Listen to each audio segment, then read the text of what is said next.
আল্লাহর নবী যখন জান্নাতুল মাওয়া গোরস্থানের মধ্যে ঢুকলেন, প্রত্যেকটা সাহাবী নবীকে অনুসরণ করে ওই জান্নাতুল মাওয়া গোরস্থানের মধ্যে ঢুকলেন। আপনারা বলেন তো, গোরস্থানের মধ্যে কোনো হইচই করা যাবে? যাবে নাকি? নবী চলতে চলতে একটা কবরের পাশে গিয়ে নবী দাঁড়ায় গেলেন। নবী যখন দাঁড়াইলেন, নবীর চোখ দিয়ে দর দর করে পানি পড়তেছে। নবীর কান্না দেখে আবু বকর, ওমর ফারুক, ওসমান আলী সবাই কিছুই বুঝতে পারলেন না। হঠাৎ একজন আনসার সাহাবী, মদিনার আনসার সাহাবী বললেন, ইয়া রাসূলুল্লাহ, এই যে কবরের পাশে দাঁড়ায় আপনি কাঁদতেছেন, এইটা কার কবর? আমরা আপনার কাছে জানতে চাই। ওগো আল্লাহর নবী, এতগুলা কবর, হাজার হাজার কবর জান্নাতুল মাওয়ার মধ্যে, কোন কবরের পাশে আপনি দাঁড়ালেন না। আপনি যেই কবরের পাশে দাঁড়ায় কাঁদতেছেন, এই কবরটা কার? আল্লাহ রাসূল বললেন, সাহাবীরা রে, এই কবরটা হলো আমার দরদের বিবি খাদিজা। একটু মনোযোগ দিয়ে শুনবেন। মাত্র 300 জন সাহাবী জানে খাদিজা সম্পর্কে, আর 300 যদি মাইনাস করেন তাহলে 9700 জন সাহাবী জানি না খাদিজা সম্পর্কে। এই 9700 জন সাহাবীরা বললেন, রাসূলুল্লাহ, আপনার দরদের বিবি খাদিজা সম্পর্কে আমরা একটু জানতে চাই। আপনার দরদের বিবি খাদিজা সম্পর্কে আমরা একটু জানতে চাই। সঙ্গে সঙ্গে রাসূল বললেন, খাদিজা সম্পর্কে জেনে কোনো লাভ হবে না, খাদিজার আমল সম্পর্কে তোমাদের জানতে হবে। একটু মনোযোগ দিয়ে শুনবেন। আল্লাহ রাসূল বললেন, সাহাবীরা রে, তোমরা আমার খাদিজা সম্পর্কে জানতে চাও না খাদিজার আমল সম্পর্কে জানতে চাও? সাহাবীরা বললেন, ইয়া রাসূলুল্লাহ, আমরা মা খাদিজার আমল সম্পর্কে জানতে চাই। আল্লাহ রাসূল বললেন, আমার দরদের বিদেশ জীবনের সবচাইতে বড় আমল হলো সবসময় কবরকে স্মরণ করা। যে কোনো সময় আমাদের মৃত্যুবরণ করা লাগবে। রাসূল বললেন, খাদিজার জীবনের সবচাইতে বড় আমল হলো সব সময় মৃত্যুকে স্মরণ করত। একদিন গভীর রাত্রে খাদিজাতুল কুবরা নবীর ডান হাতখানা বুকের মধ্যে নিয়ে ছোট বাচ্চার মতন কাঁদতেছে। আল্লাহ রাসূলের ঘুম ভেঙে গেছে। নবী বললেন, খাদিজা, দুনিয়ার সবাই ঘুম পাড়তেছে, আর আপনি আমার হাতটা ধরে কেন কাঁদতেছেন? খাদিজা বলে, রাসূলুল্লাহ, আপনি না ঘুমান পর্যন্ত আমি কোনোদিন ঘুমাই না। সুবহানাল্লাহ। আপনি না ঘুমান পর্যন্ত আমি কোনোদিন ঘুমাই না। নবী চমকে গিয়ে বললেন, এইটা কেন করেন? আমি না ঘুমাইলে আপনি কেন কোনোদিন ঘুমান না? খাদিজা বলে, হুজুর, আপনি জানেন দুনিয়ার যখন কোন মেয়েদের বিয়ে হয়, এই মেয়েদের হাত স্বামীর হাতে তুলে দেয়, বইয়ের হাত স্বামীর হাতে তুলে দিয়ে বলে, আমার মেয়ে কাছ থেকে তোমার কাছে দিয়ে দিলাম, তুমি দেখাশোনা করো। কিন্তু আল্লাহর নবী, আপনি জানেন আপনার সঙ্গে যখন আমার বিয়ে হলো, তখন আমার হাত দুইটা আপনার হাতের উপর তুলে দেওয়ার কোনো মানুষ দুনিয়াতে ছিল না, বরং আপনার দুইটা হাত আপনার চাচা আবু তালেব আমার হাতে তুলে দিয়ে বললেন, খাদিজা, আজ থেকে আমার ইতিমের দায়িত্ব তোমাকে দিয়া দিলাম। শিশুকালে মইরা গেছে মা, গর্ভে থাকতে মরছে পিতা, নবী চোখে দেখিলেন না। কে করিবে লালন পালন, কে দিবে সান্ত্বনা, এই দুনিয়ার এতিম নবী ছিলেন একজনা। আপনার চাচা যখন আমার হাতে আপনার হাতটা তুলে দিছে, সেই দিন তাকে আমি নিয়ত করেছি, আপনি না ঘুমাইলে আমি কোনোদিন ঘুমাই না। আপনি যখন ঘুমায় গেছেন, আমি ঘুমের প্রস্তুতি নেওয়ার জন্য একটা দোয়া আছে। ঘুমের প্রস্তুতি নেওয়ার জন্য একটা দোয়া আছে না নাই? এই যুবকেরা, এই দোয়াটা তোমরা জানো? একজন ওখান থেকে বলছে, আল্লাহুম্মা বিইসমিকা আমুতু। আমুতু শব্দের অর্থ কি? ঘুম দেওয়ার মালিককে। আরো জোরে, চেতন করার মালিককে। আপনি ঘুমায় গেলেন, আল্লাহ যদি আপনাকে চেতন না করে, দুনিয়ার কোনো মানুষ ডাইকা আপনাকে চেতন করতে পারবে না। হতে পারে আজকের ঘুমটায় আমার জীবনের শেষ ঘুম। এই জন্য ঘুমের প্রস্তুতি দেওয়া লাগবে। ইমাম গাজ্জালী রাহমাতুল্লাহ বলেন, ঘুমানোর আগে তুমি ইস্তেগফার বেশি বেশি পড়ো। এই কারণে পড়ো, তুমি চেতন অবস্থায় যত পাপ করেছো, ঘুমানোর আগে আল্লাহ যেন তোমার পাপটা মাফ করে দেয়।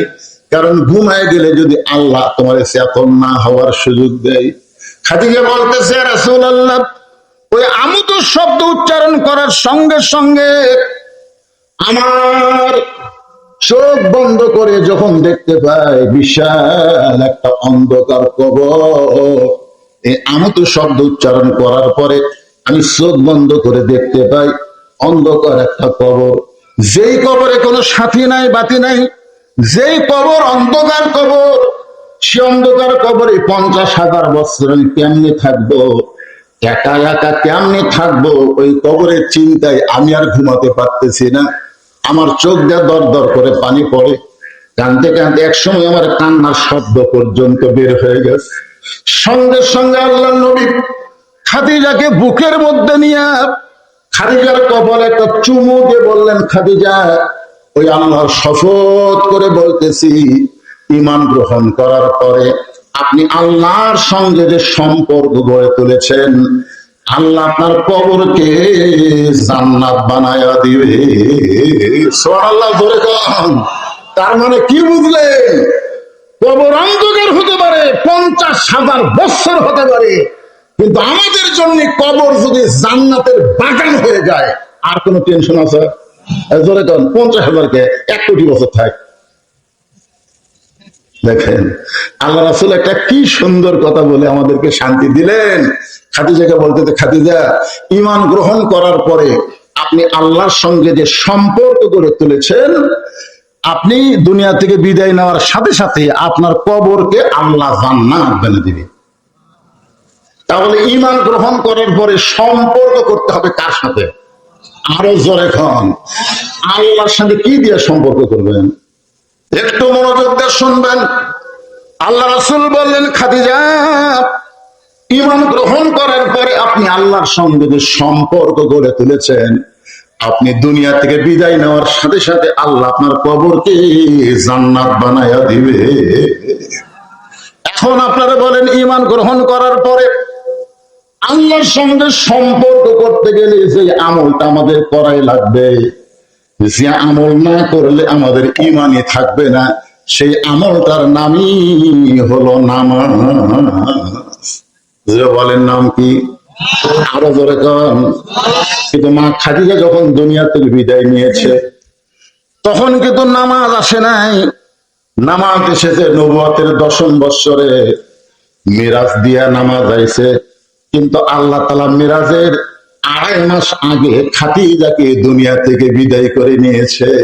তার মানে বোঝা গেল, মা খাদিজা যখন দুনিয়া থেকে বিদায় নিয়েছে, ওই সময় নামাজ ছিল না, ওই সময় রোজা ছিল না, ওই সময় যাকাত ছিল না, হজ ছিল না, কোন আল্লাহর হুকুম দুনিয়াতে আমল করার আগে খাদিজা দুনিয়া থেকে বিদায় নিয়েছে। এরপরও আল্লাহ রাসূল কেমনে বললেন, ঈমান গ্রহণ করার পরে আপনি আল্লাহর সঙ্গে যে সম্পর্ক গড়ে তুলেছেন, আল্লাহ আপনার কবরকে জান্নাত বানিয়ে দিবে। এই সম্পর্কের নাম হলো আত্তাকুল্লাহ, এই সম্পর্কের নাম হলো হাক্কা তুকাতিহি। তাহলে মা খাদিজা যখন দুনিয়া থেকে বিদায় নিয়েছে, ওই সময় নামাজ ছিল না, ওই সময় ছিল ভয় কার?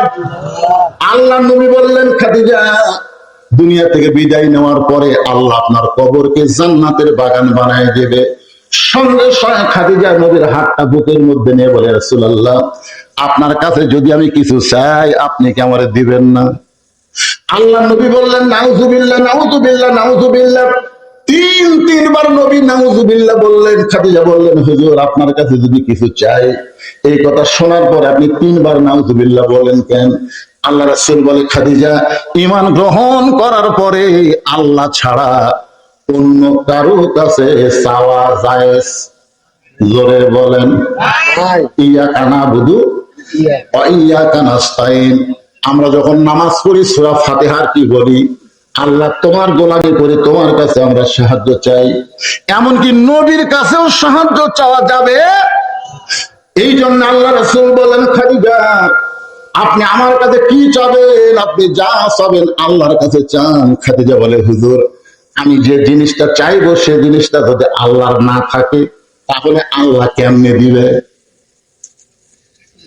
নবী সুনকে দেয়া বলে, খাদিজা আল্লাহর নাই এ কথা মুসলমান বলতে পারে না। খাদিজা বলতেছে, হুজুর আমাদের আছে, আল্লাহর নাই। এ ব্যাপারে অনেক দৃষ্টান্ত আমি দিবার পারি। আল্লাহ রাসূল বললেন, তাহলে দৃষ্টান্ত দেন। সঙ্গে সঙ্গে খাদিজা বলতেছে, কুল হু আল্লাহু আহাদ আল্লাহুস সামাদ লাম ইয়ালিদ ওয়া লাম ইউলাদ ওয়া লাম ইয়াকুল লাহু কুফুয়ান আহাদ।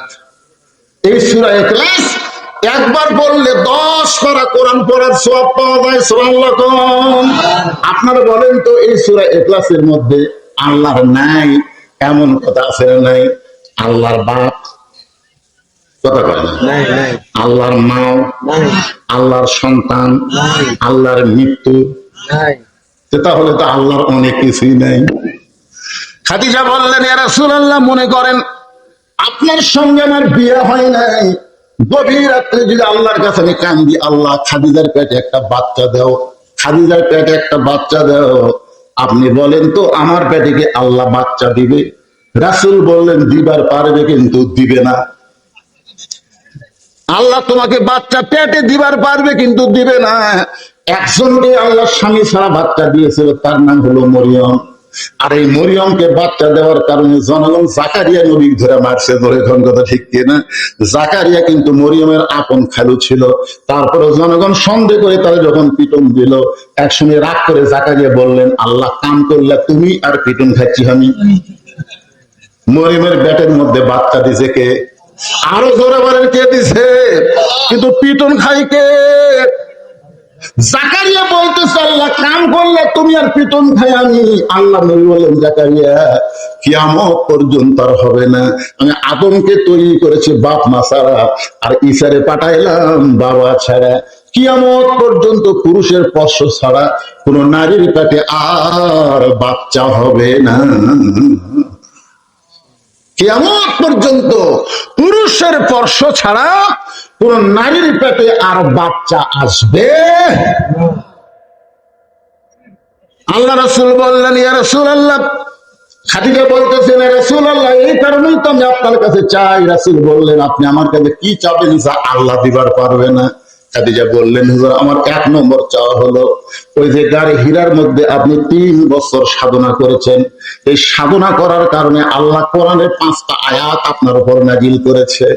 আপনি যখন কোরআন শরীফ পড়তে পারতেছিলেন না, ফেরেশতা জিবরাইল আপনাকে বুকের সঙ্গে জাপটে ধরেছে। রাহে মাহফুজ থেকে, আরশ থেকে আল্লাহ তাআলা তাওয়াজ্জুহ দিয়ে কোরআনের 5টা প্রথম আয়াত আল্লাহ আপনার উপর নাজিল করেছে। আপনি গাড়ি হীরা থেকে ফিরে আসার পরে আপনার গায়ে যে জুব্বাটা ছিল, যে জুব্বা পরা অবস্থায় আপনি হীরা গুহায় সাধনা করেছেন, এই জুব্বাটা খুলে যত্ন করে আপনি রাইখা দিয়েছেন। আমার বড় লোভ হয়েছে নবী গো, ওই জুব্বাটা আমি যখন মরে যাব তখন আমার কাফনের কাপড় হিসাবে দিয়ে দিবে। ওগো আল্লাহর নবী, আমার 2 নম্বর চাওয়া হলো, আপনার পবিত্র হাত দিয়া আমার দেহখান আপনি কবরের ঘরে নামায় দিবেন। আমার 3 নম্বর চাওয়া হলো, কবরে মাটি দিয়ে সবাই যখন চলে যাবে, এমন সময় আল্লাহ 2টা ফেরেশতা কবরের মধ্যে পাঠিয়ে দিবে। ওই ফেরেশতা 3টা প্রশ্ন করবে। এই 3টা প্রশ্নের উত্তর আমি খাদিজা দেওয়ার মতন কোন সাহস শক্তি নাই। আমার পক্ষ থেকে এই 3টা প্রশ্নের উত্তর আপনাকে দেওয়া লাগবে। এই 3টা চাওয়া যদি আপনি পুরা করেন, তাহলে ওই অন্ধকার কবর নিয়ে আমি আর খাদিজা কোনোদিন কান্নাকাটি করব না। সঙ্গে সঙ্গে আল্লাহর নবী খাদিজাকে বুকের মধ্যে নিয়ে কপালে আবার একটা চুমু দিয়ে বললেন, খাদিজা ওই আল্লাহর শপথ করে বলতেছি, আমার আগে যদি আপনার মৃত্যু হয় তাহলে আপনার 3টা চাওয়াই আমি পুরা করব ইনশাআল্লাহ। এখানে নবী কিন্তু একটা কথা কি বলছেন, যে আমার আগে যদি আপনার মৃত্যু হয়। এই কথার দ্বারা নবী বুঝাইলেন কে কখন মরবে এটা আল্লাহর নবীও জানে। জোরে গান জানে? নবী কেন বললেন আমার আগে যদি আপনার মৃত্যু হয় তাহলে 3টা চাওয়া পুরা করব, তাও কার ইচ্ছায়? জোরে গান কার ইচ্ছায়? ইনশা বলছে নবী যে তুমি যদি মরে যাও তোমার 3টা চাওয়া আমি পুরো করবো, এ কথা বলছে। কথাটার সাইজ দেখেন, আমার আগে তুমি যদি মরে যাও বা আপনি যদি মরে যান আপনার 3টা চাওয়া আমি পুরা করবো ইনশাআল্লাহ। মা খাদিজা দুনিয়া থেকে বিদায় নিলেন। যখন মা খাদিজা দুনিয়া থেকে বিদায় নিলেন এমন সময় খাদিজার পেট থেকে 4টা মেয়ে আল্লাহ নবীকে দান করেছেন। খাদিজার পেট থেকে 4টা মেয়ে নবীকে আল্লাহ দান করেছেন। খাদিজার পেট থেকে যে মেয়েটা বড় তার নাম হলো জয়নাব। খাদিজার পেট থেকে যে মেয়েটা সবচাইতে আগে জন্ম নিয়েছে তার নাম হলো জয়নাব। এরপরে যে মেয়েটা জন্ম নিল তার নাম হলো রোকেয়া। এরপরে যে মেয়েটা জন্ম নিল তার নাম হলো কুলসুমা। আর সর্বশেষে যে মেয়েটা জন্ম নিয়েছে তার নাম হলো খাতুনে জান্নাত ফাতেমা। খাদিজা দুনিয়া থেকে বিদায় নেওয়ার পরে নবী লক্ষ্য করে দেখে 3টা মেয়ে কাঁদতেছে, জয়নাব, রোকেয়া, কুলসুমা, 3টা মেয়ে কাঁদতেছে, কিন্তু কান্নার সাইজ ভিন্ন। হাউমাউ করে কাঁদতেছে, মা মরে গেল, মা কোথায় পাবো রে, এরকম চিল্লা চিল্লি করে কাঁদতেছে। কিন্তু সবচাইতে ছোট মেয়েটার দিকে নবী লক্ষ্য করে দেখে তার চোখ দিয়ে পানি পড়তেছে কিন্তু তার জবানে কোনো শব্দ নেই। সে কাঁদতেছে, চোখের পানি পড়তেছে কিন্তু জবান থেকে কোনো শব্দ বিলাপ করতেছে না। এমন সময় আল্লাহ নবী বললেন, ফাতেমা তোমার মা দুনিয়া থেকে বিদায় নিয়েছে, তোমরা সবাই কান্নাকাটি করতেছো, এরকম শুধু কানলে হবে না মা, তুমি একটু আমার কাছে চলে আসো। 4টা মেয়ের মধ্যে নবী ছোট মেয়ে ফাতেমাকে নবীর কাছে ডাকলেন। কাছে ডাকার পরে বললেন, ফাতেমা তোমার মা দুনিয়া থেকে বিদায় নেওয়ার সময় আমাকে ওসিয়ত করেছে। তোমার মা দুনিয়া থেকে বিদায় নেওয়ার সময় আমাকে ওসিয়ত করেছে, এই ওসিয়ত পালন করা লাগবে। ওসিয়ত পালন করা হলো ওয়াজিব। ওসিয়ত পালন করা কি? ফাতেমা বলতেছেন, বাবা আমার মা কি ওসিয়ত করেছে? বলে 1 নম্বর ওসিয়ত হলো তুমি তোমার মাকে গোসল করাতে হবে। তোমার মাকে গোসল করানোর সময় অন্য কেউ তোমার সঙ্গে থাকতে পারবে না। 2 নম্বর ওসিয়ত হলো তোমার মাকে কাফনের কাপড় পরাতে হবে। এই কাফনের কাপড় পরানোর সঙ্গে তোমার সঙ্গে কেউ থাকতে পারবে না। ফাতেমা বললেন, বাবা আমার আরো 3টা বোন আছে, তাদেরকে বাদ দিয়ে আমি একা একা মাকে যদি গোসল করাই, মাকে যদি কাফনের কাফন করাই, তাহলে আমার 3টা বোন তো মন খারাপ করবে। আল্লাহ রাসূল বললেন, কে কি করলো সেটা দেখলে হবে না, ওসিয়ত পালন করা হলো ওয়াজিব। সুবহানাল্লাহ বলে। তাহলে মরার আগে খাদিজা যদি ওসিয়ত করতে পারে, আমরা নবীর উম্মত হিসাবে কি ওসিয়ত করতে পারি কি পারি না? জোরে কোন পারি কি পারি না? কি ওসিয়ত করবেন? এদের সরকারি গোরস্থান তৈরি করতেছেন, আপনাদের 1 নম্বর ওসিয়ত হলো কোন বেনামাজি যেন কবর খুঁড়বার না পারে। পারবেন? এই ওসিয়ত করতে পারবেন? এই গোরস্থান কমিটি যারা কবরস্থান তৈরি করবেন তাদের 1 নম্বর ওসিয়ত হলো কোন বেনামাজি যেন কবর খুঁড়বার না পারে। কারণ যে নামাজ পড়ে না, বাইনাল আবদি ওয়াল কুফরি তারকুস সালাত, বান্দার কাফেরের মধ্যে পৃথক করার জিনিস তার নামই হলো নামাজ। যে নামাজ পড়ে সে আল্লাহর বান্দা, যে নামাজ পড়ে না সে হলো কাফের। আপনি একজন মুসলমান হয়ে আপনার কবর কাফের খুলুক, এটা আপনি চান? তাহলে মরার আগে ওসিয়ত করবেন কোন বেনামাজি আমার কবর যেন না খোলে। কিন্তু আজকে বাংলাদেশে কবর খোলে কারা? খালি বেনামাজি। একেবারে আমাদের এলাকায় গোটা গোরস্থানের কবর খোলা 36 ওরা 5 জন। কেউ মরলি ওরা তাই বলে, ভাই আমরা কবর খুলবার যাচ্ছি, আমাদের 5 প্যাকেট সিগারেট দাও। ওরা আবার 5 প্যাকেট সিগারেট নিয়ে গোরস্থানের দিকে যাচ্ছে, যাই কবরে কোদাল মারতেছে তার মতো একটা, যাই কবর দাগ দিয়ে দেখে দিচ্ছে ওই আবার একটা টানতেছে, যাই মাটি তুলতেছে ওর মতো একটা, যাই বস থেকে গোয়েন্দারি করতেছে ওই একটাও টানতেছে। তাহলে একসাথে যদি 5টা সিগারেটের ধোঁয়া ওড়ে, আপনারা বলেন তো ওই জায়গার কোন ফেরেশতা থাকবে? কারণ ফেরেশতারা দুর্গন্ধ সহ্য করতে পারে না। একটা ফেরেশতা গোরস্থানের নাই, সব রাস্তার খাড়া হয়ে আছে। আল্লাহ ফেরেশতার খবর কি রাস্তার কেন? আল্লাহ কিন্তু সবই দেখতেছে, ধরে এখন ঠিক কিনা, রাস্তার কেন? আল্লাহ যে হারে সিগারেট টানতেছে, এই বিড়ির দুর্গন্ধে আমরা আর ধারে থাকতে পারতেছি না। আপনি কি মনে করতেছেন যে ব্যক্তি বিড়ি খায় ওর ঘরের মধ্যে ওর বালিশের দুর্গন্ধ আছে না নাই, ওর গায়ের খেতার দুর্গন্ধ আছে না নাই, ওই ঘরের সবকিছু দুর্গন্ধ। তাহলে 5 প্যাকেট সিগারেট খাতে খাতে কবর খুলেছে, কবরের কাঁচা মাটির মধ্যে সিগারেটের গন্ধ আছে না নাই, কবরের দেওয়ালের মধ্যে সিগারেটের গন্ধ লাগে কি লাগে, তারপরে কবরের মাটির মধ্যে সিগারেটের গন্ধ আছে, মাটি দিয়ে সবাই যখন চলে গেছে বুঝলেন, তখন ওই 2 ফেরেশতা কবরের মধ্যে ঢুকছে নাক ধরে, আল্লাহর হুকুম ঢোকাই দেখবেন বুদ্ধি কি নাক ধরে ঢুকছে, দুর্গন্ধ সব দুর্গন্ধ হয়ে আছে। আর মাথার চুল ধরে টানে তুলছে কে রে, তখন ভাই আপনারা কানা কয় আমরা মুরগির নাকি, তো মুরগি নাকি 3টা প্রশ্ন করা বাদ দিয়ে চুল ধরে হাত তুলবে, প্রশ্ন পরে হবে, আগে তোর কবর খুললো কে তারই কথা কয়। দুনিয়াতে ভালো মানুষ ছিল না, তুই দুনিয়াতে একটা ভালো বাড়ি করার জন্য ভালো মিস্ত্রি খুঁজিস, 3 তলা 4 তলা বাড়ি করবি, যেমন তেমন মিস্ত্রি তোর হয় না, ভালো মিস্ত্রি লাগে। দুনিয়ার বাড়ি থাকতে পারবি না, তার যদি ভালো মিস্ত্রি খুঁজিস, তাহলে যেই কবরে 50,000 বছর থাকবি, সেই কবর বানানোর জন্য ভালো মিস্ত্রির দরকার আছে না নাই, যেরকম আছে না নাই। খাদিজা বলতেছেন ইয়া রাসূলুল্লাহ, এই 2টা ওসিয়ত ফাতেমার মাধ্যমে পূরণ করবেন। আল্লাহ রাসূল বললেন, ফাতেমা তোমাকে এই 2টা ওসিয়ত পালন করা লাগবে, তুমি তোমার মাকে নিজের হাতে গোসল করায় দাও। এবার ফাতেমা ঘরের মধ্যে ঢুকে নিজের হাতে ফাতেমা খাদিজাকে গোসল করায় দিলেন, জোরে কোন সুবহানাল্লাহ। গোসল করানোর পরে ফাতেমা আল্লাহর নবীর কাছে এসে বলতেছে, বাবা 1 নম্বর ওসিয়ত তো পালন হয়ে গেল, এখন 2 নম্বর ওসিয়ত পূরণ করা লাগবে, আমার মাকে কাফনের কাপড় পরাবার চাই।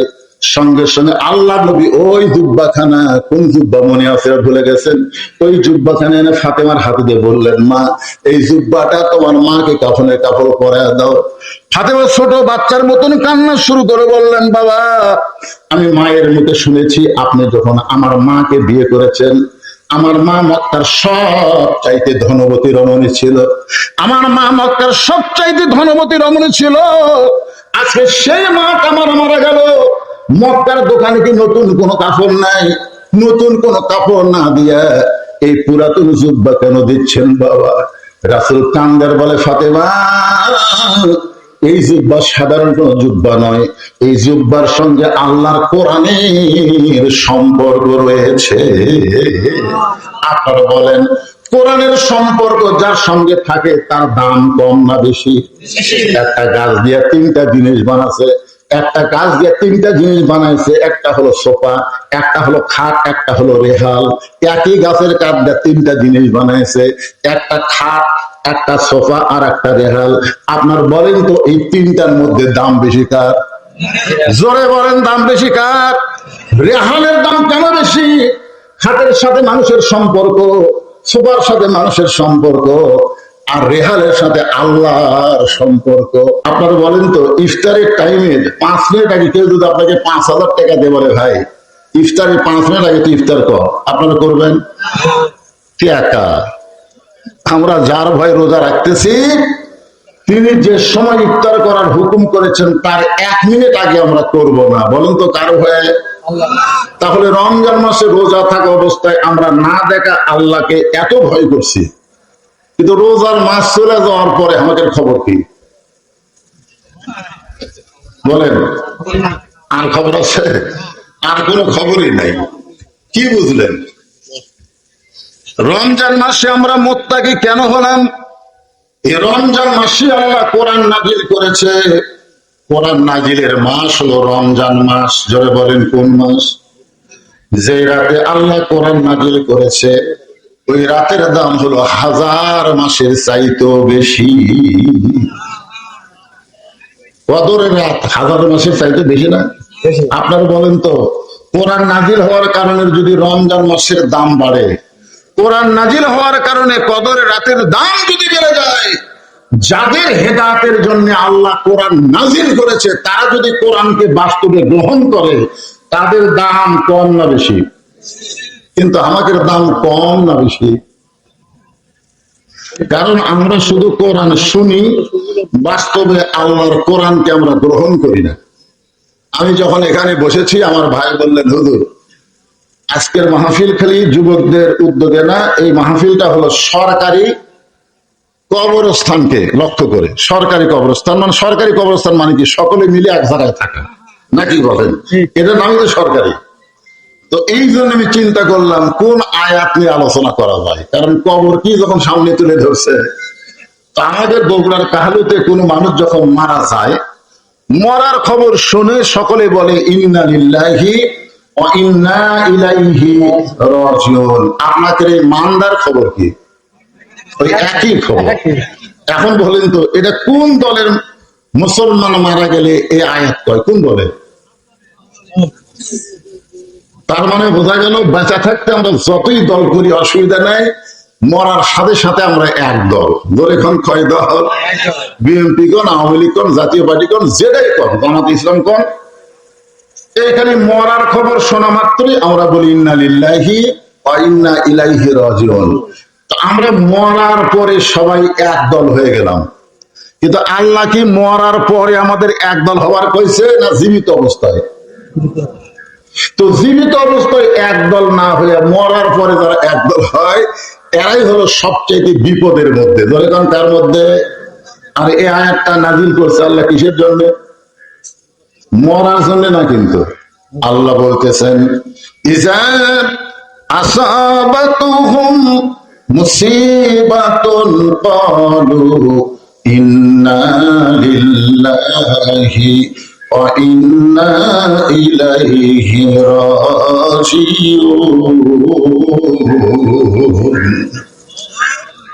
যখন তোমাদের উপরে বিপদ আপদ মুসিবত আসবে তখন তোমরা বলবে ইন্না লিল্লাহি ওয়া ইন্না ইলাইহি রাজিউন। আমরা এসেছি কার কাছ থেকে, আবার যাব কার কাছে? আল্লাহর কাছে। তো আমরা যাবই। আমরা যখন দুনিয়াতে এসেছি আপনারা বলেন তো আমাদের কোনো পাপ ছিল? কথা বলেন, আমরা যখন মায়ের পেট থেকে দুনিয়াতে আসলাম, আসার পরে আমাদের কোনো পাপ ছিল? 7 বছর পর্যন্ত আমাদের কোনো পাপই নাই। 10 বছর বয়সে আমাদের কান্দে আল্লাহ ফেরেশতা দিয়েছে নেকি আর পাপ লেখার জন্য। কয় বছর বয়সে? 10 বছর বয়সে। এই জন্য তো একটা কথা আছে নবীর হাদিস, 7 বছর থেকে বাচ্চাদেরকে নামাজের তালিম দাও, আর 10 বছর থেকে জোর করে নামাজ ধরাও। কয় বছর? 10 বছর। এখন চিন্তা করে দেখেন যে আমরা দুনিয়াতে যখন এসেছি আমাদের কোনো পাপ ছিল না, কিন্তু আমরা যখন দুনিয়া থেকে মৃত্যুবরণ করব তখন কি দুনিয়াতে আসার মতো আমরা পাপ ছাড়া না পাপ ভরা? কথা কয় না? তো পাপ নিয়ে যদি আমাদের মৃত্যু হয় আমাদের অবস্থাটা কি হবে? একটা করুণ অবস্থা হবে, হবে কি হবে না? এই জন্য আমি আপনাদের সবাইকে নিয়ে পাপ ছাড়া, অর্থাৎ যেভাবে দুনিয়াতে এসেছি সেভাবেই যেন আমরা মরতে পারি, এটাকে সামনে নিয়ে কবরকে আপনাদের সামনে আজকে উপস্থাপন করা হবে।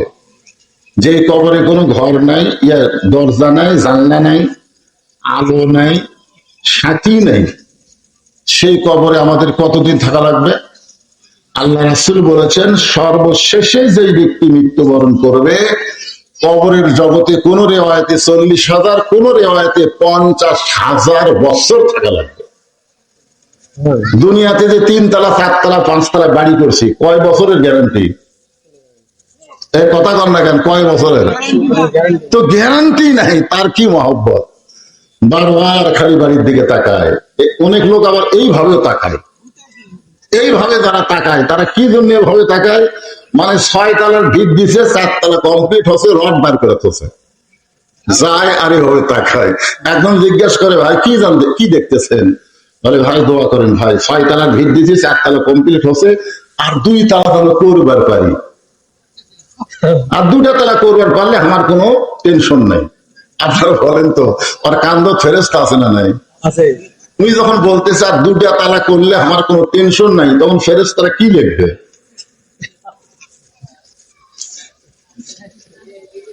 তখন ফেরেশতারা বলবে পাগলা তুই যতই উপর দিকে তাকা তোর জায়গা উপর দিকে না, তোর জায়গা হলো নিচের দিকে। 1 তালাও না, নিচ তলা। বলে কোন তালা? নিচ তালাও না। মাশাআল্লাহ। একটু চিন্তা করে দেখেন, আমাদের সবাইকে কিন্তু যাওয়া লাগবে। শুধুমাত্র ঈদ উল ফিতরের দিনে 177 জন মোটর সাইকেল চালক হাত পাও ভাঙ্গিছে। তার মধ্যে যে কয়টা মুরবি আল্লাহ ভালো জানে। এই ইয়ং জেনারেশন একটাও বুড়া নেই। এই 177 জনের মধ্যে কিন্তু কোনো বুড়া নাই। যারা হাসপাতালে ভর্তি হতো তারা কি যুবক। আমরা অনেক সময় মনে করি আমরা বুড়া, আমরাই মরে, আর যুবকেরা বলে আমাকে টাইম আছে। আপনারা বলেন তো মরার কোন সময় আছে নাকি? যে কোনো সময় আমাদের মৃত্যু হবে। মক্কা যখন বিজয় হয়ে গেল, মক্কা বিজয় হওয়ার পরে হযরত ওমরের নেতৃত্বে একদল সাহাবী মিছিল করবেন, একদল সাহাবী মিছিল করবেন মক্কা বিজয়ের মিছিল। যখন কিসের মিছিল? মক্কা বিজয়ের মিছিল করবেন। কারণ যেই মক্কা থেকে আল্লাহ রাসূল গভীর রাত্রে হিজরত করে মদিনার দিকে রাস্তা নিয়েছে, আর সেই মক্কা আল্লাহ আবার মুসলমানকে ফেরত দিছে, একটা বিজয় মিছিল করা দরকার আছে না নাই? আছে। মানে আপনারা 26শে মার্চ 16ই ডিসেম্বর পালন করেন তো, এই জন্য মনে করতেছেন দরকার আছে। ওমর ফারুক সাহাবীদেরকে নিয়ে যখন বিজয় মিছিল শুরু করবেন, এমন সময় আল্লাহ তাআলা একটা সূরা নাযিল করলেন, ইযা জাআ নাসরুল্লাহি ওয়াল ফাত ওয়া রাআইতান নাসা ইয়াদখুলুনা ফি দীনিল্লাহি আফওয়াজা ফাসাব্বিহ বিহামদি রাব্বিকা ওয়াস্তাগফির ইন্নাহু কানা তাওয়াবা। আল্লাহু আকবার। বিএনপি 215 আসন নিয়ে বিজয় করছে। তারেক জিয়া বলেছে বিজয়ের কোনো মিছিল হবে না। আপনার বলেন তো এত আসন নিয়ে যে বিজয় হলো, বিজয়ের কোনো মিছিল আছে? দেখেন, এই জন্য উনি 17 বছর পরে বাংলাদেশে আসিয়ার একটা ঘোষণা করেছিল, নবী সুন্নাত মোতাবেক দেশ চলবে। এই বিজয়টা দেখে আমি মনে করছিলাম যে আমাদের বগুড়ার মাটি তো আর মাটি থাকবি না, কারণ বগুড়া হচ্ছে বিএনপির ঘাঁটি। ধরে কোন কথা ঠিক কিনা? আমি চিন্তা করলাম, আমার বউকে বললাম দরজা জানলা যা আছে আজকাল সাইজ করে একটা থো, কারণ আমি কিন্তু অন্য দলের লোক। কথাটা বুঝতে পারলাম।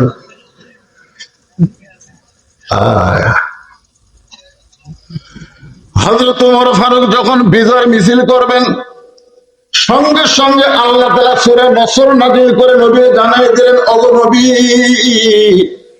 এই বিজয় কোন মুসলমানের কৃতিত্ব নয়, এই বিজয় হচ্ছে আল্লাহর সাহায্য। বিজয় কার সাহায্য? নসরুল্লাহ। কার সাহায্য? এই জন্য মিছিল টিছিল না করে কি করেন? ইস্তেগফার করেন, আল্লাহর প্রশংসা করেন। আল্লাহ তাআলা নবীর উপরে এই আয়াত নাযিল করেছে, কোন সাহাবীর উপর তো করে নাই। নবী যখন দেখতে পাচ্ছেন যে ওমরের নেতৃত্বে কিছু সাহাবী বিজয় মিছিলের জন্য রেডি হচ্ছে। বিজয় মিছিল কি? নারায়ে তাকবীর, আল্লাহু আকবার, লিল্লাহি তাকবীর, আল্লাহু আকবার, এইভাবে একটা মিছিল করবে আর কি। এমন সময় আল্লাহর নবী সমস্ত সাহাবীদেরকে বাদ দিয়া কাবা ঘরের পাশে সবচাইতে বড় একটা গোরস্থান আছে, যে গোরস্থানের নাম হলো জান্নাতুল মাওয়া। গোরস্থানের নাম কি? জান্নাতুল মাওয়া। যারা হজ করবার গেছেন আপনারা দেখেন নাই, কাবা থেকে উত্তর দিকে 1 কিলো ফাঁকি বিশাল একটা গোরস্থান, সে গোরস্থানের নাম হলো জান্নাতুল মাওয়া। আল্লাহ রাসূল সমস্ত ফেরেশতার দিকে, সমস্ত সাহাবীর দিকে না তাকায়া একা একা আল্লাহর নবী জান্নাতুল মাওয়ার মধ্যে প্রবেশ করলেন। এখন আপনারা বলেন, নবী যদি জান্নাতুল মাওয়া গোরস্থানের মধ্যে প্রবেশ করে তখন সাহাবীদের করণীয় কি? আপনারা বলেন, নবী কি শুধু নবীন একজন নেতা? এই জোরে করেন, শুধু নবীন একজন নেতা? তো একজন নেতা যখন জান্নাতুল মাওয়া গোরস্থানের মধ্যে প্রবেশ করতেছে, তখন প্রত্যেকটা সাহাবীদের সামনে আল্লাহর কোরআন এসে বলতেছে, মা আতাকুমুর রাসূলু ফাখুযুহু ওয়া মা নাহাকুম আনহু ফান্তাহু। তোমাদের নবী যেটা করবে সেটাই তোমরা করো, নবী যেটা করবে না সেটা তোমাদের করা যাবে না। তাহলে এই মুহূর্তে সাহাবীদের মিছিল করা আগে না নবীকে অনুসরণ করা আগে?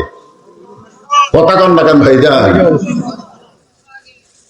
নবীকে যদি অনুসরণ না করে তাহলে ওই সাহাবীদের কি ঈমান থাকবে? যত নামি দামি সাহাবী হোক নবীকে অনুসরণ করতেই হবে, এ কথা কার? আল্লাহ কোরআনে বলেন, কুল ইন কুনতুম তুহিব্বুনাল্লাহ ফাত্তাবিউনি ইউহিব্বুকুমুল্লাহ ওয়া ইয়াগফির লাকুম যুনুবাকুম ওয়াল্লাহু গফুরুর রহিম। আল্লাহু আকবার। ওগো নবী, আপনি বলে দেন, কেউ যদি আমি আল্লাহকে পাওয়ার চাই, আমি আল্লাহকে ভালোবাসতে চাই, আমি আল্লাহকে যদি ভালোবাসতেও চাই, তাহলে তাদের 1 নম্বর কাজ হচ্ছে ফাত্তাবিউনি, আপনাকে অনুসরণ করা। আপনাকে অনুসরণ করলে ইউহিব্বুকুমুল্লাহ, আমি আল্লাহ তাদেরকে ভালোবাসবো। শুধু ভালোই বাসবো না, ইয়াগফির লাকুম যুনুবাকুম, তাদের জীবনের সমস্ত গুনাহ খাতা আমি আল্লাহ মাফ করে দিয়ে দেব। এখন আপনারা বলেন, সাহাবীরা নবীকে অনুসরণ করছে, আমরা কি করব না? আমরা যদি আল্লাহর কাছে মাফ চাই তাহলে নবীকে অনুসরণ করার দরকার আছে না নাই? অনুকরণ না, অনুসরণ। খুব খেয়াল করবেন। আপনারা বলেন তো, ইফতারের টাইমে 5 মিনিট আগে কেউ যদি আপনাকে 5,000 টাকা দিয়ে বলে, ভাই ইফতারের 5 মিনিট আগে তো ইফতার কর, আপনারা করবেন? টাকা আমরা যার ভয় রোজা রাখতেছি, তিনি যে সময় ইফতার করার হুকুম করেছেন তার 1 মিনিট আগে আমরা করব না। বলেন তো কার ভয়ে? তাহলে রমজান মাসে রোজা থাকা অবস্থায় আমরা না দেখা আল্লাহকে এত ভয় করছি, কিন্তু রোজার মাস চলে যাওয়ার পরে আমাদের খবর কি? বলেন, আর খবর আছে? আর কোনো খবরই নাই। কি বুঝলেন? রমজান মাসে আমরা মুত্তাকি কেন হলাম? এই রমজান মাসে আল্লাহ কোরআন নাজিল করেছে। কোরআন নাজিলের মাস হলো রমজান মাস। জোরে বলেন, কোন মাস? যে রাতে আল্লাহ কোরআন নাজিল করেছে ওই রাতের দাম হলো 1000 মাসের চাইতেও বেশি। কদরের রাত 1000 মাসের চাইতে বেশি না? আপনারা বলেন তো, কোরআন নাজিল হওয়ার কারণে যদি রমজান মাসের দাম বাড়ে, কোরআন নাজিল হওয়ার কারণে কদরের রাতের দাম যদি বেড়ে যায়, যাদের হেদায়েতের জন্য আল্লাহ কোরআন নাজিল করেছে তারা যদি কোরআনকে বাস্তবে গ্রহণ করে, তাদের দাম কম না বেশি? কিন্তু আমাদের দাম কম না বেশি?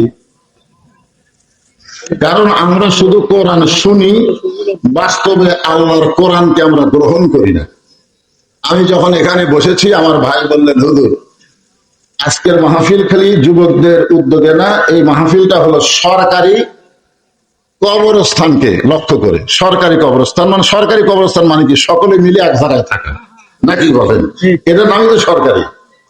তো এই জন্য আমি চিন্তা করলাম কোন আয়াত নিয়ে আলোচনা করা যায়, কারণ কবর কি যখন সামনে তুলে ধরছে। তো আমাদের বগুড়ার কাহালুতে কোনো মানুষ যখন মারা যায়, মরার খবর শুনে সকলে বলে ইন্না লিল্লাহি ওয়া ইন্না ইলাইহি রাজিউন। আপনাদের এই মানদার খবর কি? ওই একই খবর। এখন বলেন তো, এটা কোন দলের মুসলমান মারা গেলে এই আয়াত কয়? কোন দলে? তার মানে বোঝা গেল, বেঁচে থাকতে আমরা যতই দল করি অসুবিধা নাই, মরার সাথে সাথে আমরা এক দল। দল এখন কয় দল? বিএনপি কোন, আওয়ামী লীগ কোন, জাতীয় পার্টি কোন, যেটাই কোন, জামাত ইসলাম কোন, এইখানে মরার খবর শোনা মাত্রই আমরা বলি ইন্না লিল্লাহি ওয়া ইন্না ইলাইহি রাজিউন। তো আমরা মরার পরে সবাই এক দল হয়ে গেলাম, কিন্তু আল্লাহ কি মরার পরে আমাদের এক দল হওয়ার কইছে না জীবিত অবস্থায়? তো জীবিত অবস্থায় একদল না হয়ে মরার পরে যারা একদল হয়, এরাই হলো সবচেয়ে বিপদের মধ্যে। ধরে কারণ তার মধ্যে। আর এই আয়াতটা নাজিল করছে আল্লাহ কিসের জন্য?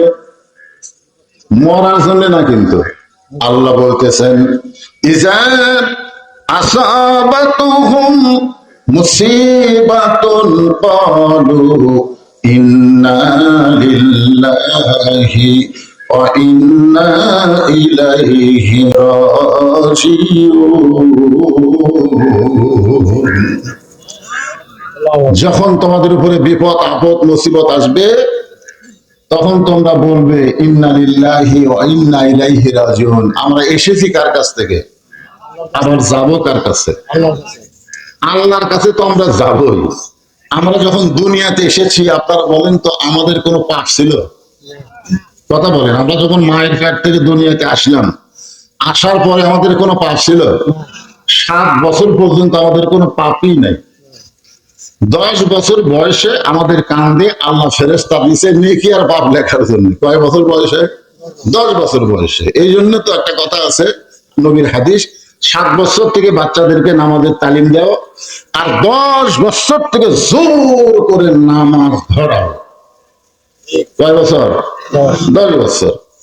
এখন চিন্তা করে দেখেন যে আমরা দুনিয়াতে যখন এসেছি আমাদের কোনো পাপ ছিল না, কিন্তু আমরা যখন দুনিয়া থেকে মৃত্যুবরণ করব তখন কি দুনিয়াতে আসার মতো আমরা পাপ ছাড়া না পাপ ভরা?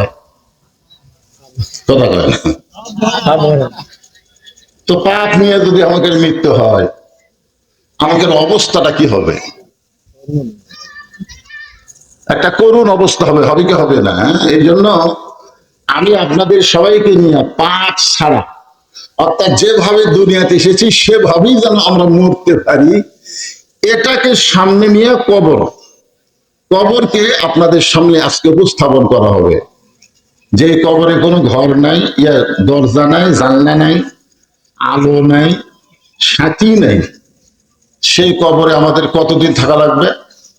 আল্লাহ রাসূল বলেছেন সর্বশেষে যেই ব্যক্তি মৃত্যুবরণ করবে কবরের জগতে কোন রেওয়ায়েতে 40,000, কোন রেওয়ায়েতে 50,000 বছর থাকা লাগবে। দুনিয়াতে যে 3 তলা 4 তলা 5 তলা বাড়ি করছি, কয় বছরের গ্যারান্টি? এই কথা কর না কেন, কয় বছরের? তো গ্যারান্টি নাই, তার কি মহব্বত। বারবার খালি বাড়ির দিকে তাকায়। অনেক লোক আবার এইভাবেও তাকায়। এইভাবে যারা তাকায় তারা কি জন্য এভাবে তাকায়? মানে 6 তলার ভিত দিছে, 4 তলা কমপ্লিট হচ্ছে, রড বার করে থছে, যায় আর এভাবে তাকায়। একদম জিজ্ঞাসা করে ভাই কি জানতে, কি দেখতেছেন? বলে ভাই দোয়া করেন ভাই, 6 তলার ভিত দিছি, 4 তলা কমপ্লিট হচ্ছে, আর 2 তলা করবার পারি, আর 2টা তলা করবার পারলে আমার কোনো টেনশন নাই। আপনারা বলেন তো আর কান্দ ফেরেশতা আছে না নাই? আছে। উনি যখন বলতেছে আর 2টা তালা করলে আমার কোনো টেনশন নাই, তখন ফেরেশতারা কি লিখবে?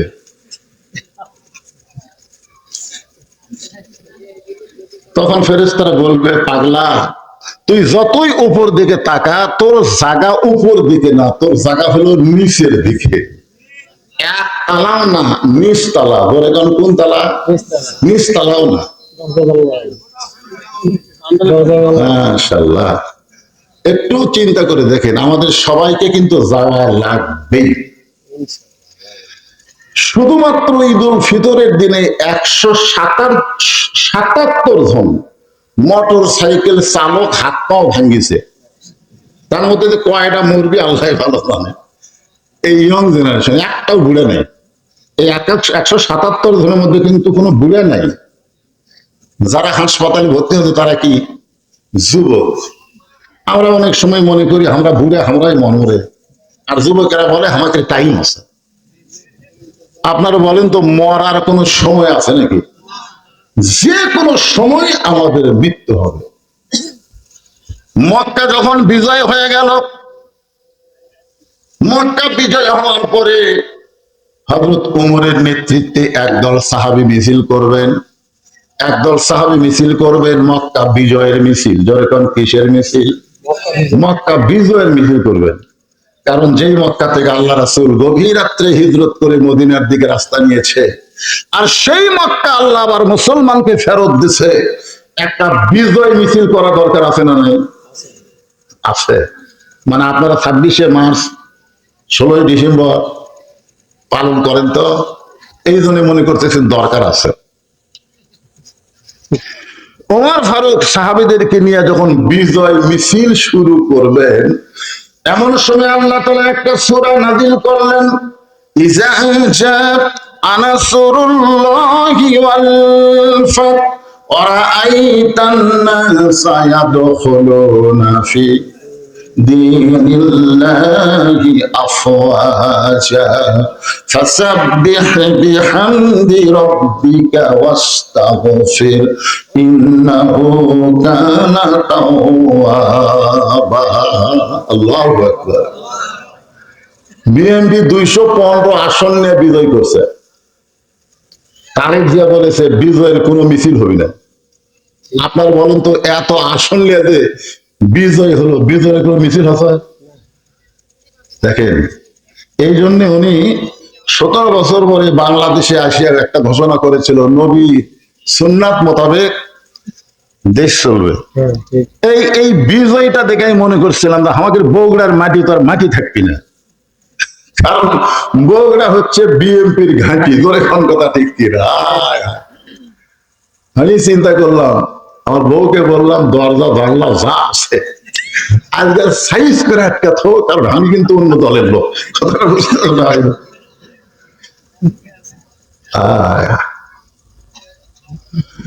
হযরত ওমর ফারুক যখন বিজয় মিছিল করবেন, সঙ্গে সঙ্গে আল্লাহ তাআলা সূরা নসর নাযিল করে নবী জানাই দিলেন, ওগো নবী, এই বিজয় কোন মুসলমানের কৃতিত্ব নয়, এই বিজয় হচ্ছে আল্লাহর সাহায্য। বিজয় কার সাহায্য? নাসরুল্লাহ। কার সাহায্য? এই জন্য মিছিল টিছিল না করে কি করেন? ইস্তেগফার করেন, আল্লাহর প্রশংসা করেন। আল্লাহ তাআলা নবীর উপরে এই আয়াত নাযিল করেছে, কোন সাহাবীর উপর তো করে নাই। নবী যখন দেখতে পাচ্ছেন যে ওমরের নেতৃত্বে কিছু সাহাবী বিজয় মিছিলের জন্য রেডি হচ্ছে। বিজয় মিছিল কি? নারায়ে তাকবীর, আল্লাহু আকবার, লিল্লাহি তাকবীর, আল্লাহু আকবার, এইভাবে একটা মিছিল করবে আর কি। এমন সময় আল্লাহর নবী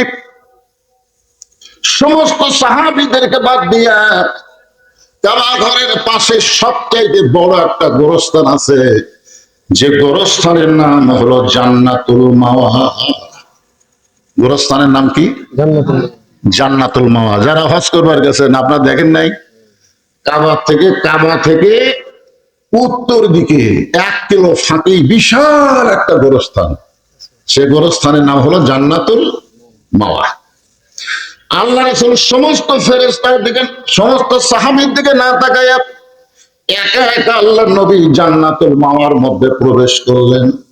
এখন আপনারা বলেন, নবী যদি জান্নাতুল মাওয়া গোরস্থানের মধ্যে প্রবেশ করে, তখন সাহাবীদের করণীয় কি? আপনারা বলেন, নবী কি শুধু নবী না একজন নেতা? জোরে করেন, শুধু নবী না একজন নেতা? তো একজন নেতা যখন জান্নাতুল মাওয়া গোরস্থানের মধ্যে প্রবেশ করতেছে, তখন প্রত্যেকটা সাহাবীদের সামনে আল্লাহর কোরআন এসে বলতেছে, মা আতাকুমুর রাসূলু ফাখুযুহু ওয়া মা নাহাকুম আনহু ফান্তাহু। তোমাদের নবী যেটা করবে সেটাই তোমরা করো, নবী যেটা করবে না সেটা তোমাদের করা যাবে না। তা বলে এই মুহূর্তে সাহাবীদের মিছিল করা আগে না নবীকে অনুসরণ করা আগে? কথা কন না কেন ভাই? যায় নবীকে যদি অনুসরণ না করে, তাহলে ওই সাহাবীদের কি ঈমান থাকবে? যত নামি দামি সাহাবী হোক, নবীকে অনুসরণ করতেই হবে। এ কথা কার? আল্লাহ কোরআনে বলেন, কুল ইন কুনতুম তুহিব্বুনাল্লাহ ফাত্তাবিউনি ইউহিব্বুকুমুল্লাহ ওয়া ইয়াগফির লাকুম যুনুবাকুম ওয়াল্লাহু গাফুরুর রাহিম। আল্লাহু আকবার। ওগো নবী, আপনি বলে দেন, কেউ যদি আমি আল্লাহকে পাওয়ার চাই, আমি আল্লাহকে ভালোবাসতে চাই, আমি আল্লাহকে যদি ভালোবাসতেও চাই, তাহলে তাদের 1 নম্বর কাজ হচ্ছে ফাত্তাবিউনি, আপনাকে অনুসরণ করা। আপনাকে অনুসরণ করলে ইউহিব্বুকুমুল্লাহ, আমি আল্লাহ তাদেরকে ভালোবাসবো। শুধু ভালোই বাসবো না, ইয়াগফির লাকুম যুনুবাকুম, তাদের জীবনের সমস্ত গুনাহ খাতা আমি আল্লাহ মাফ করে দিয়ে দেব। এখন আপনারা বলেন, সাহাবীরা নবীকে অনুসরণ করছে, আমরা কি করব না? আমরা যদি আল্লাহর কাছে মাপ চাই, তাহলে নবীকে অনুসরণ করার দরকার আছে না নাই? অনুকরণ না, অনুকরণ না, অনুসরণ। খুব খেয়াল করবেন।